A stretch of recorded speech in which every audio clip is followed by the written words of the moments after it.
नमस्कार। PCS IQ exam में स्वागत है। आज हम बात करने वाले हैं भारतीय राष्ट्रीय कांग्रेस के प्रमुख अधिवेशनों की। देखिए, ये एक ऐसा टॉपिक है ना जिससे प्रतियोगी परीक्षाओं में मतलब कोई भी एग्जाम हो, सवाल आते ही आते हैं। हम 1885 से लेके 1947 तक के जो सबसे जरूरी सेशंस हुए हैं उन्हें समझेंगे, लेकिन सिर्फ फैक्ट्स की तरह नहीं, बल्कि कहानी की तरह कि कैसे इन बैठकों ने धीरे धीरे करके भारत की आज़ादी की पूरी कहानी लिख दी। तो मन में यही सवाल उठता है ना कि आखिर कैसे कैसे एक अकेली संस्था ने सिर्फ कुछ मीटिंग्स और प्रस्तावों के दम पर 60 साल के लंबे वक्त में दुनिया के सबसे बड़े साम्राज्य को चुनौती दे दी और एक पूरे राष्ट्र का निर्माण कर दिया। चलिए कांग्रेस के अधिवेशनों के इस दिलचस्प सफर पर निकलते हैं और इस सवाल का जवाब ढूंढते हैं। तो सबसे पहले कहानी शुरू होती है कांग्रेस के जन्म से। साल था 1885। जब इसकी स्थापना हुई तो इसका मकसद कोई क्रांति करना नहीं था, बिल्कुल नहीं। इसका उद्देश्य था एक ऐसा प्लेटफॉर्म तैयार करना, एक ऐसा मंच बनाना जहां से पढ़े लिखे भारतीय अपनी बात, अपनी परेशानियां ब्रिटिश सरकार तक पहुंचा सके। तो जैसा मैंने कहा, इंडियन नेशनल कांग्रेस की शुरुआत एक बहुत ही नरमपंथी, एक मॉडरेट संस्था के तौर पे हुई थी। इसका सीधा सा मकसद था कि जो उस वक्त के एजुकेटेड इंडियंस थे उनको एक आवाज दी जाए, एक ऐसा मंच जहां से वो ब्रिटिश सरकार के सामने अपनी मांगे रख सकें, सुधारों के लिए सुझाव दे सकें।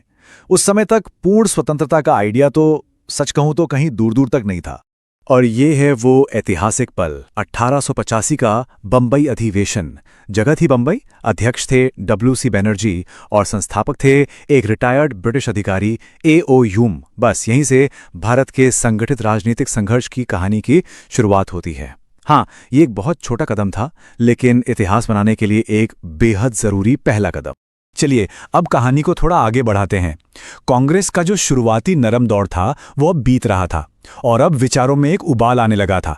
नए नए लक्ष्य तय हो रहे थे और इन नए लक्ष्यों के साथ साथ पार्टी के अंदर ही मतभेद भी पैदा हो रहे थे। और फिर साल 1906 में एक ऐसा शब्द सामने आया जिसने सब कुछ बदल कर रख दिया। वो शब्द था स्वराज्य। कलकत्ता अधिवेशन में दादाभाई नौरोजी की अध्यक्षता में पहली बार कांग्रेस के मंच से ये मांग उठी।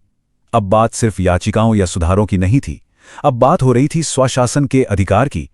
ये कांग्रेस के लक्ष्य में एक बहुत बड़ा, एक क्रांतिकारी बदलाव था। लेकिन स्वराज का असली मतलब क्या था? और उससे भी बड़ा सवाल, इसे हासिल कैसे किया जाए? बस इसी एक सवाल पर कांग्रेस के अंदर ही दो अलग अलग सोच रखने वाले गुट बन गए, जिनके रास्ते एक दूसरे से बिल्कुल जुदा थे। यहां पर यह बंटवारा एकदम साफ दिखता है। देखिए, एक तरफ था नरम दल, जिन्हें लगता था कि धीरे धीरे संवैधानिक तरीकों से, याचिकाओं और प्रार्थना पत्रों के जरिए सुधार मिल जाएंगे। वहीं दूसरी तरफ था गरम दल, जिसका साफ मानना था कि आज़ादी मांगने से नहीं, छीनने से मिलेगी और इसके लिए जन आंदोलन, बॉयकॉट, ये सब करना बहुत जरूरी है। और इन्हीं मतभेदों का नतीजा ये हुआ कि 1907 के सूरत अधिवेशन में कांग्रेस दो टुकड़ों में बंट गई। इतिहास में इसे ही सूरत फूट या सूरत स्प्लिट के नाम से जाना जाता है। ये राष्ट्रीय आंदोलन के लिए एक बहुत बहुत बड़ा झटका था। लेकिन इस विभाजन के लगभग एक दशक बाद 1916 के लखनऊ अधिवेशन ने उम्मीद की एक नई रोशनी दिखाई। अंबिका चरण मजूमदार की अध्यक्षता में दो बहुत बड़ी बातें हुईं। पहली, नरम दल और गरम दल फिर से एक हो गए, और दूसरी, कांग्रेस और मुस्लिम लीग के बीच एक ऐतिहासिक समझौता हुआ जिसे लखनऊ पैक्ट कहते हैं। ये हिंदू मुस्लिम एकता की एक शानदार मिसाल थी।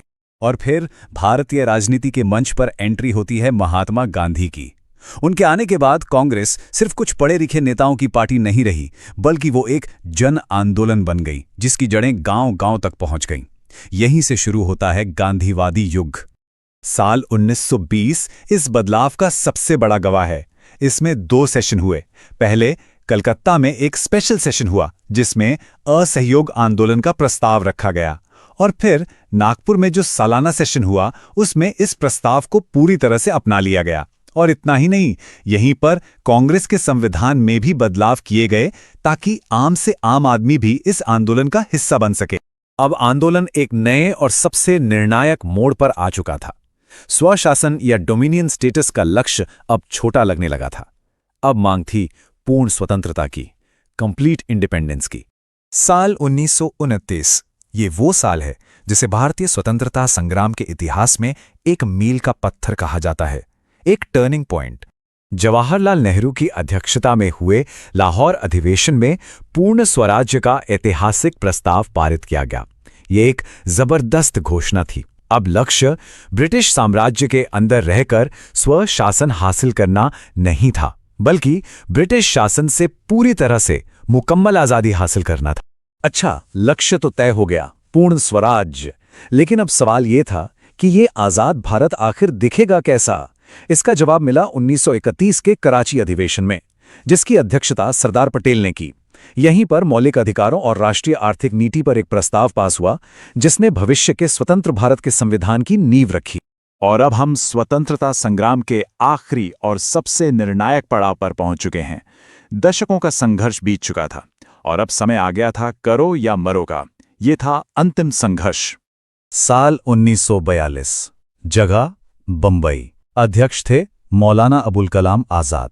दूसरा विश्व युद्ध चल रहा था और इसी माहौल में कांग्रेस ने वो प्रस्ताव पारित किया जिसने ब्रिटिश साम्राज्य की जड़ों को हिलाकर रख दिया। और वो प्रस्ताव था भारत छोड़ो, क्विट इंडिया। ये अंग्रेजों को भारत से जाने का एक सीधा और आखिरी अल्टीमेटम था।